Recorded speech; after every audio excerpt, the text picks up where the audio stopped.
ന്യൂനപക്ഷ സമുദായത്തിൽ ജനിച്ചു എന്നതുകൊണ്ട് മാത്രം അരക്ഷിതാവസ്ഥ നേരിടുന്ന ധാരാളം പേർ നമ്മുടെ നാട്ടിലുണ്ട്.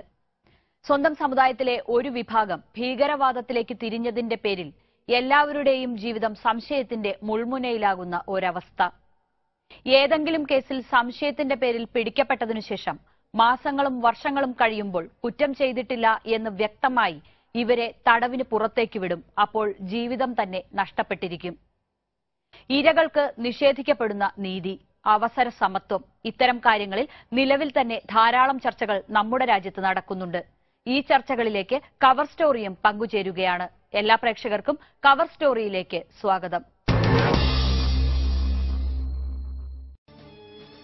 ജനാധിപത്യ രാജ്യം എന്ന വാക്കുകൊണ്ട് നാം മനസ്സിലാക്കി വെച്ചിരിക്കുന്നത് തെരഞ്ഞെടുപ്പ് കളികളും ഭൂരിപക്ഷം ജനങ്ങൾ അംഗീകരിക്കുന്ന എന്ന അർത്ഥത്തിലെ പൊതുമനസ്സും മാത്രമാണ്. അതിനപ്പുറം യോജിക്കുന്നവർക്കും വിയോജിക്കുന്നവർക്കുമുള്ള സമാന സ്ഥലം, എല്ലാ മനുഷ്യർക്കും ഒരുപോലെ നീതി കിട്ടാനുള്ള അവസരം, എല്ലാവർക്കും ജീവിക്കാനുള്ള അവകാശം, ഇതൊക്കെ ജനാധിപത്യത്തിന്റെ ഭാഗമാണ്. ഇന്ത്യയും ജനാധിപത്യ രാജ്യമാണ്. മതേതര ജനാധിപത്യ റിപ്പബ്ലിക്. ഫെഡറലിസം എന്ന സംസ്ഥാന സ്വയംഭരണാധികാരം കൃത്യമായി വേർതിരിച്ച ഭരണഘടനയുള്ള ജനാധിപത്യം. രാജ്യത്താകെയുള്ളത് ഒരു നിയമവ്യവസ്ഥ, ഇന്ത്യൻ പീനൽ കോഡ് അഥവാ IPC. പക്ഷേ ചില സംസ്ഥാനങ്ങളിൽ, ചില വ്യക്തികളുടെ കാര്യങ്ങളിൽ, ചില സംഭവങ്ങളിൽ, അവിടെയൊക്കെ തുല്യനീതി എന്ന പൊതുതത്വം ഒരൽപ്പം ഉയർന്ന തുല്യതയ്ക്ക് വഴിമാറും.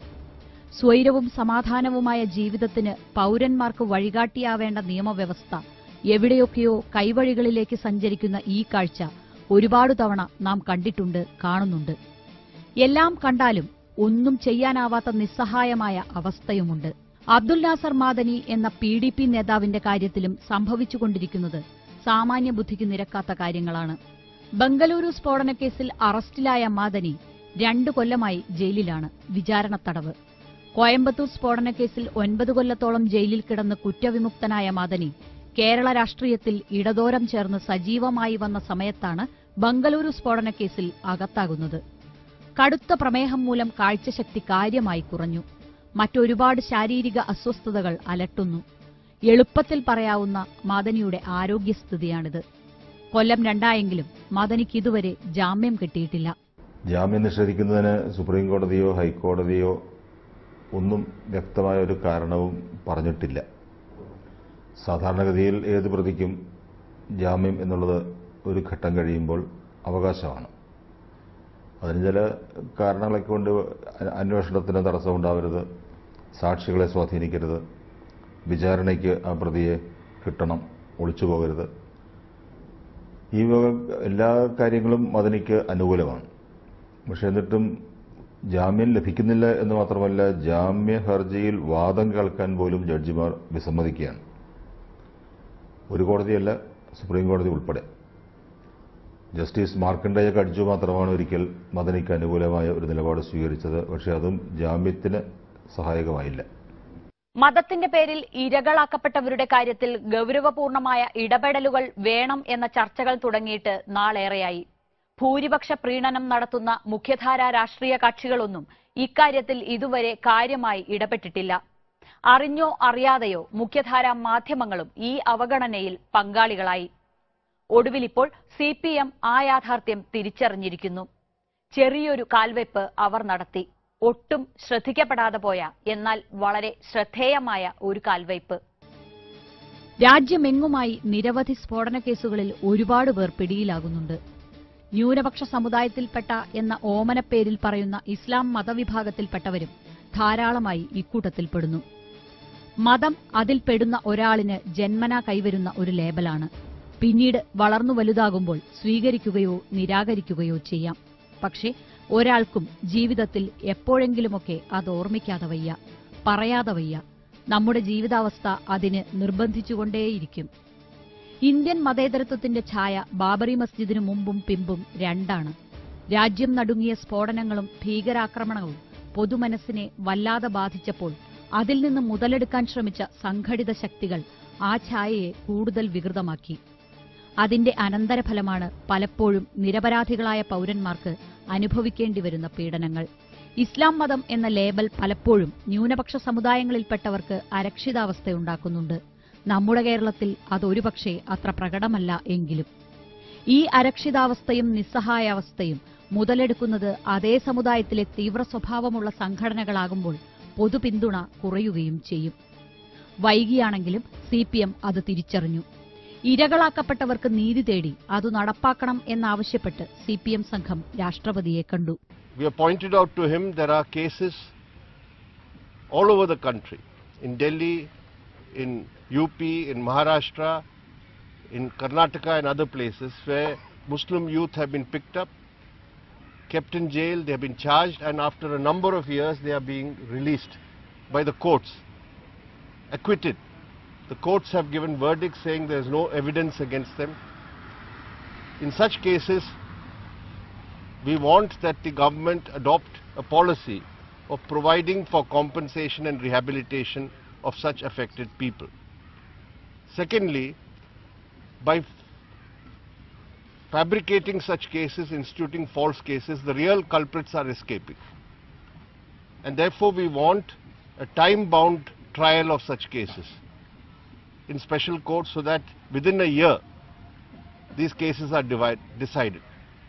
We have presented before the President 3 cases where 3 young men were arrested. 2 were kept in jail for 14 years each in Delhi. And then the courts have acquitted them. വലതും ഇടതും കളം മാറിച്ചവിട്ടി രാഷ്ട്രീയം കളിച്ചിട്ടുള്ള അബ്ദുൽ നാസർ മാദനി എന്ന രാഷ്ട്രീയ നേതാവ് ഇന്ന് നിരാശ്രയനാണ്.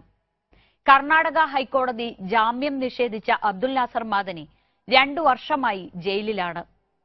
അടുത്തെങ്ങും ജാമ്യം കിട്ടും എന്ന പ്രതീക്ഷ മാദനിക്കും ബന്ധുക്കൾക്കുമില്ല. ചികിത്സ നിഷേധിക്കപ്പെടുന്നു, ആവശ്യമായ സൗകര്യങ്ങൾ കിട്ടുന്നില്ല, ജാമ്യം പോലും ലഭിക്കുന്നില്ല എന്ന അബ്ദുൽ നാസർ മാദനിയുടെ ആവലാതി നമ്മുടെ നാട്ടിലെ മുന്നണികളുടെ ചെവിയിൽ എത്തുന്നുണ്ടോ? എന്തുകൊണ്ടാണ് മദനിയുടെ മനുഷ്യാവകാശത്തെപ്പറ്റി നമ്മുടെ രാഷ്ട്രീയ പാർട്ടികൾ മൗനം പാലിക്കുന്നത്? അബ്ദുൽ നാസർ മാദനി ബംഗളൂരു സ്ഫോടനത്തിൽ ഏതെങ്കിലും തരത്തിൽ ഇടപെട്ടോ എന്ന് ഇപ്പോഴും തെളിഞ്ഞിട്ടില്ല. ചിലരുടെ മൊഴികളുടെയും സാഹചര്യ തെളിവുകളുടെയും ഒക്കെ അടിസ്ഥാനത്തിൽ മാദനി പ്രതിയായി. ഇനി വിചാരണ നേരിടണം. കീഴ്ക്കോടതി തീരുമാനത്തിൽ മേൽക്കോടതി അന്തിമ തീർപ്പാക്കിയാലേ മാദനി കുറ്റക്കാരനാണോ അല്ലയോ എന്ന് തീരുമാനിക്കാനാവൂ. പക്ഷേ ആ തീർപ്പിന് വർഷങ്ങളെടുക്കും. അതുവരെ അബ്ദുൽ നാസർ മാദനി ജയിലിൽ തന്നെ കഴിയണം എന്ന് നിയമവ്യവസ്ഥയിൽ പറയുന്നില്ല. ജാമ്യം നൽകലാണ് പൊതുനിയമം. ജാമ്യനിഷേധം അപൂർവമായ ഒഴികഴിവും. ഒരു അന്യ സംസ്ഥാനമാണ്. അവിടെ ഗവൺമെന്റ് വളരെ ശക്തമായി, അത് BJP ഗവൺമെന്റാണ്, മദനിയുടെ ജാമ്യ അപേക്ഷയെ എതിർക്കുന്നു. മദനിയെ ഒരു കൊടും ഭീകരനായി അവർ കോടതിയിൽ ചിത്രീകരിക്കുന്നു. അതിന്റെ സ്വാധീനത്തിൽ നിന്ന് ജഡ്ജിമാർ മോചിതരാകുന്നില്ല, അല്ലെങ്കിൽ അതിൽ അകപ്പെട്ടു പോകുന്നു. നിർഭാഗ്യകരമായ അവസ്ഥ. സമാനമായ കുറ്റാരോപണമാണ് കോയമ്പത്തൂരിലും മദനിക്കെതിരെ ഉണ്ടായിരുന്നത്. കോയമ്പത്തൂർ കുറ്റപത്രത്തിൽ കോയമ്പത്തൂർ എന്നത് മാറ്റി ബാംഗ്ലൂർ എന്നാക്കിയെന്ന് വ്യത്യാസം മാത്രമേ ഉള്ളൂ. അവിടെയും ജാമ്യം കിട്ടാതെ 9.5 വർഷം അദ്ദേഹത്തിന് ജയിലിൽ കഴിയേണ്ടി വന്നു. ആദ്യമേ കുറ്റം സമ്മതിച്ച് ശിക്ഷിച്ചിരുന്നുവെങ്കിൽ അത്രയും വർഷം ജയിലിൽ കിടക്കേണ്ടി വരുമായിരുന്നില്ല. മാത്രമല്ല, ശിക്ഷിക്കപ്പെട്ട തടവുകാരന് ജാമ്യവും പരോളും ഒക്കെ ലഭിക്കുമായിരുന്നു. ഇവിടെയും മദനിയുടെ മേൽ ആരോപിച്ചിരിക്കുന്ന കുറ്റം പൂർണ്ണമായി തെളിഞ്ഞാൽ തന്നെ 5 വർഷം ആണ് അദ്ദേഹത്തിന് ലഭിക്കാവുന്ന ശിക്ഷ. കൊല്ലത്ത് മദനിയെ അറസ്റ്റ് ചെയ്യുന്നതുവരെ മദനിക്കൊപ്പം രാഷ്ട്രീയം പറഞ്ഞവരും എതിർത്തു പറഞ്ഞവരും കഴിഞ്ഞ 2 കൊല്ലമായി അബ്ദുൽ നാസർ മാദനി എന്ന വാക്കു പറഞ്ഞിട്ടില്ല. അതിതീവ്രമായ നിലപാടുകളും പ്രകോപനപരമായ പ്രസംഗങ്ങളും കേരളത്തിൽ അങ്ങോളം ഇങ്ങോളം നടത്തി മദനി ISS എന്ന സംഘടന വളർത്തി ഒരു കാലത്ത്. ആ വിത്തിൽ നിന്ന് മുളപൊട്ടിയ തീവ്ര നിലപാടുള്ള സംഘടനകൾ ഇന്ന് നാടാകെ വേരുറപ്പിച്ചിട്ടുണ്ട്. മാദനി എന്ന് അവർ എപ്പോഴും പറയുന്നുമുണ്ട്. അതുപക്ഷെ അബ്ദുൽ നാസർ മാദനി എന്ന നാം ഒടുവിൽ കണ്ട അനുഭവങ്ങളിൽ നിന്ന് ഒരുപാട് പഠിച്ചു, പണ്ട് കുറെ തെറ്റുകൾ വന്നുപോയി എന്നേറ്റുപറഞ്ഞ ഒരു രാഷ്ട്രീയക്കാരന് ഗുണം ചെയ്യാത്ത സഹായങ്ങളാണ്. മാദനി പ്രശ്നത്തിൽ സമുദായാംഗങ്ങൾക്കും അതൃപ്തിയുണ്ട് എന്ന് ഒടുവിൽ പക്ഷേ മുസ്ലിം ലീഗ് തിരിച്ചറിഞ്ഞു. കോടതിയിൽ കിടക്കുന്ന കേസിന്റെ കാര്യത്തിൽ മുസ്ലിം ലീഗിന് ഇവിടെ എന്ത് ചെയ്യാൻ നോക്കും?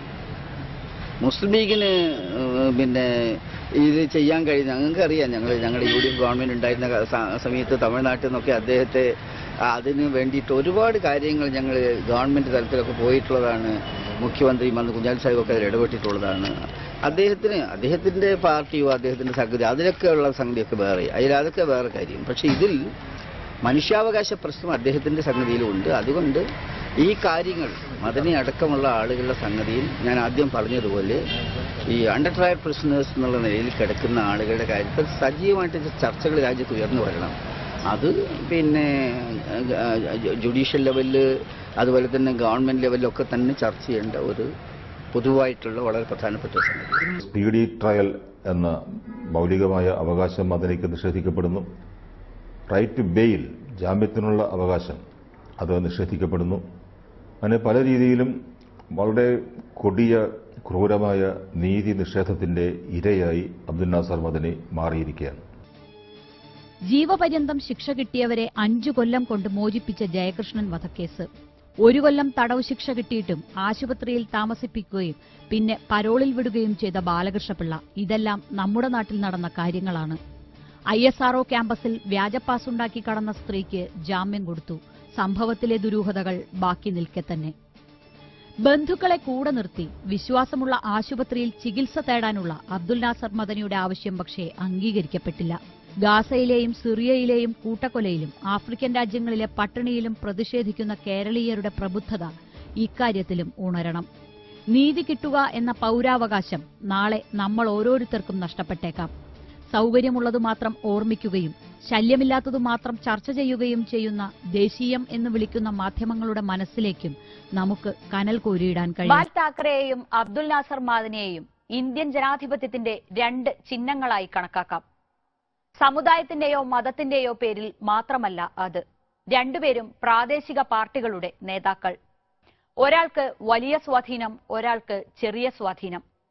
സ്വാധീനത്തിന്റെയും ശക്തിയുടെയും അളവിൽ ഏറ്റക്കുറച്ചിലുകൾ ഉണ്ടാകാം. പക്ഷേ നിയമവ്യവസ്ഥകളും നീതിയും രണ്ടുപേർക്കും തുല്യമായി കിട്ടേണ്ടിയിരുന്നു.